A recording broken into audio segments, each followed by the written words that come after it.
Não tem como falar em obrigação. E eu acho que isso é um direito inerente, pelo menos à maioria dos seres humanos, que é demonstrar amor àquela criança, independentemente de como esse amor é demonstrado.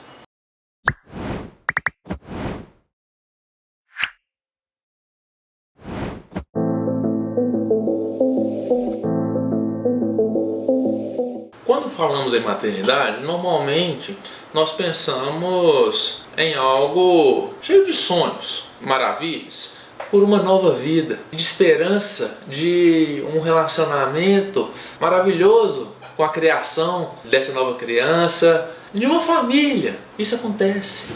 Essa expectativa acontece na maioria das famílias, na maioria das mães e dos papais. Mas, nos pensamentos, no interior, na vida ali íntima de cada um, às vezes, ou na maioria das vezes, tem muito medo, tem muita insegurança, frustração, tristeza, raiva, insegurança.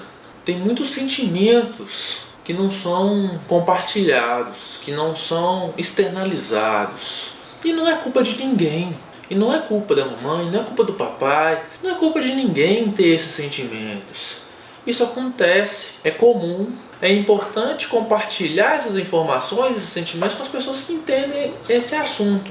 Caso contrário, pode acontecer o que nós vimos muito hoje em dia, na nossa prática. Não sei se você observa, mas é muito comum acontecer separações em um casamento após o nascimento de um filho ou durante a maternidade. É muito comum os relacionamentos piorarem, acontecerem muitas brigas após a gestação ou durante a gestação. E muitas vezes não sabemos o motivo, o que está por trás disso, e simplesmente julgamos o casal, julgamos às vezes a esposa ou julgamos o marido, sem entender o que está por trás disso. E muitas dessas situações está a insegurança, tem o medo, tem a tristeza, tem a desconfiança também, que é algo comum, que pode ser o motivo de muitas brigas dentro do relacionamento. E com isso o relacionamento tende a ir distanciando, tende a se separando aos poucos, porque eles não dão certo,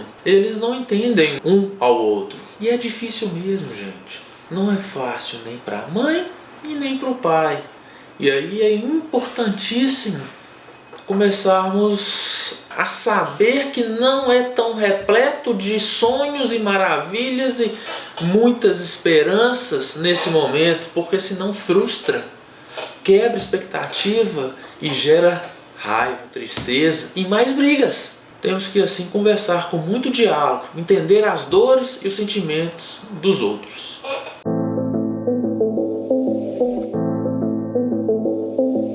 Acho que nós temos várias questões práticas que podem ser feitas e devem ser feitas após o nascimento de um bebê, tanto para a mãe quanto para o pai. Isso é muito importante, gente, para a mãe e para o pai. Os dois precisam buscar o equilíbrio. Não é fácil. Não quero aqui saber para quem é mais difícil. Não é isso que nós vamos discutir. O fato é que não é fácil e muitas das vezes para os dois. Sabendo disso, que existe essa dificuldade para ambos, temos que buscar aí esse equilíbrio emocional. Por mais que para você está muito difícil, é importante você entender que para o parceiro ou parceira também pode estar sendo difícil. Cada um com seus motivos. Mas é importante para não julgarmos. Principalmente não julgarmos internamente o outro. Às vezes você não julga o outro colocando tudo para fora com o outro, mas você fica remoendo aquilo dentro de si. E isso é ruim para a sua saúde emocional. Às vezes você fica remoendo, não entende, quer que o outro atue da maneira como você sempre sonhou, porque não vai acontecer. Ou é difícil acontecer muitas vezes, né? Não é que não vai acontecer, às vezes é difícil. E isso gera frustração emocional. Mas quando você reconhece, você entende que essas expectativas podem não ser, de fato, transformadas na realidade, você já não fica ruminando demais esses problemas. Isso já ajuda um pouco nesse equilíbrio emocional. Além da importância aí de fazermos o que sempre, né, é orientado, assim que o seu médico, se você for mulher, orientar a atividade física e você puder fazer atividade física, a importância que é uma boa alimentação, evitando excessos nesse momento de carboidratos demais, de gorduras demais. Isso é fundamental para a mente, né? Fundamental para o equilíbrio emocional, de entender que seu relacionamento agora mudou. Não tem como ser o mesmo relacionamento que há poucos dias ou poucos meses atrás. Tem uma criança nesse intercurso aí. Pode ser que seja melhor? Pode. Pode ser que seja repleto de maravilhas e tudo aquilo que você sonhou aconteça? Pode.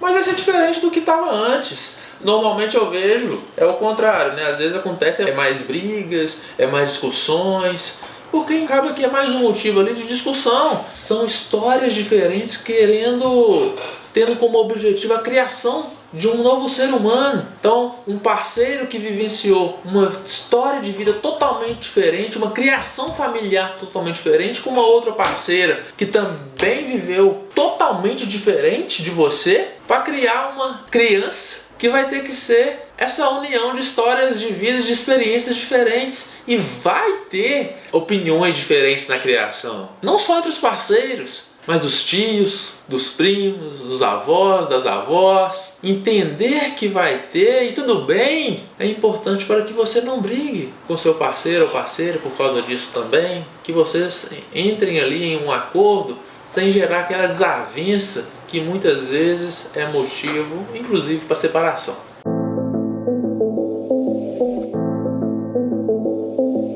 Quando a gente fala em questão de obrigações, eu acho que é um tanto quanto delicado aqui falarmos sobre obrigações de um pai em termos de relacionamento amoroso. Podemos dizer aqui, né, em termos ali de cuidados e de amor. Eu acho que questão de obrigação de um pai, o mais importante, na minha opinião, é amar a criança, aquele ser humano, aquele bebezinho.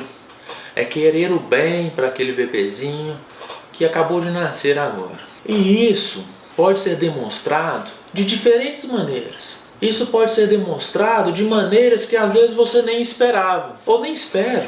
Esse amor às vezes não vai vir como algo que você às vezes sonhou, por exemplo, aquele pai que está 24 horas por dia, ou então aquele pai que está ali sempre querendo brincar com a criança, ou às vezes aquele pai que está trocando a fralda do bebê toda hora.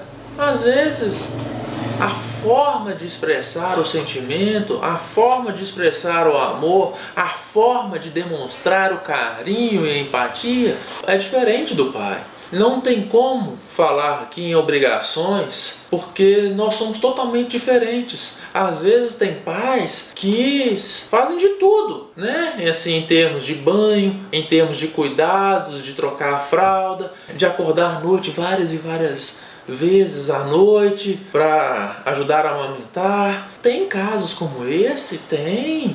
Mas temos que tomar muito cuidado de acreditarmos que todas as pessoas vão ser assim e que todos os pais vão ser assim e que tem que ser assim. Existem formas diferentes. Às vezes aquele pai que faz determinadas atitudes de cuidados higiênicos, às vezes não demonstra, por exemplo, tanto amor num outro sentido. Por exemplo, na questão das palavras. Às vezes ele é mais restrito em questão de palavra e não demonstra, às vezes, essa questão de falar coisas belas e boas para a criança.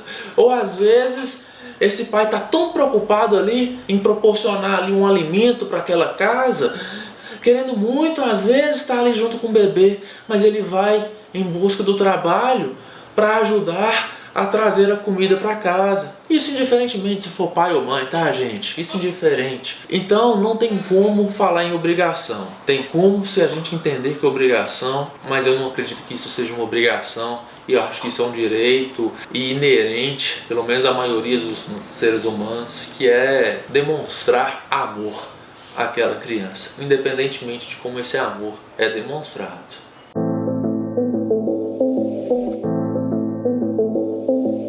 Muitas vezes nós acreditamos em que o bebezinho, a criancinha menor, né, não está escutando que não está prestando atenção nas nossas conversas de relacionamento entre um parceiro e o outro, né? Que não está atento àquelas conversas do pai com a mãe. Mas nós já sabemos aí que isso não é lá uma verdade absoluta. A criança pode não entender o que significa algumas palavras, mas a criança já começa a perceber desde pequenininha, ou até mesmo enquanto na barriga, o sentimento, o carinho, o desejo por ela estar próxima. E a partir do momento em que aquele casal está ali constantemente brigando, discutindo em voz alta, xingando, falando palavrões, não desejando às vezes um relacionamento harmonioso ali, isso afeta ou pode afetar bastante a criança, não só enquanto ela ainda é criança, mas também durante o desenvolvimento dela e quando ela chegar na vida adulta. Porque muito de que nós somos hoje são os exemplos vivenciados desde quando nós nascemos e aprendemos. O que a criança está se tornando são os exemplos vivenciados muitas vezes dentro de casa. E a partir daí, quando ela sai de casa, ela começa a vivenciar, né, as experiências na escola, as experiências nas ruas, as experiências no ambiente profissional, na faculdade. Mas o que ela aprende também dentro de casa, logo cedinho, faz parte da vida dela. É história de vida, por mais que às vezes ela não reconheça, ela não entenda que faça, muitas vezes faz parte de um entendimento, de uma compreensão que às vezes fica ali no inconsciente daquela criança que se tornou adulta. E por isso aí torna-se ali fundamental um diálogo com empatia, que eu gosto muito de falar aqui nesses vídeos meus, que é esse diálogo com empatia, esse diálogo querendo saber o que o outro de fato quer falar ou está sentindo, um diálogo baseado no respeito, a importância que é a comunicação não violenta em qualquer momento da nossa vida, mas principalmente também diante das crianças, porque estaremos sendo exemplos para elas, no momento em que ela é criança, mas também quando ela crescer, ela não será uma criança que nasceu, que cresceu em um ambiente conturbado e com falta de diálogo. Isso é muito importante.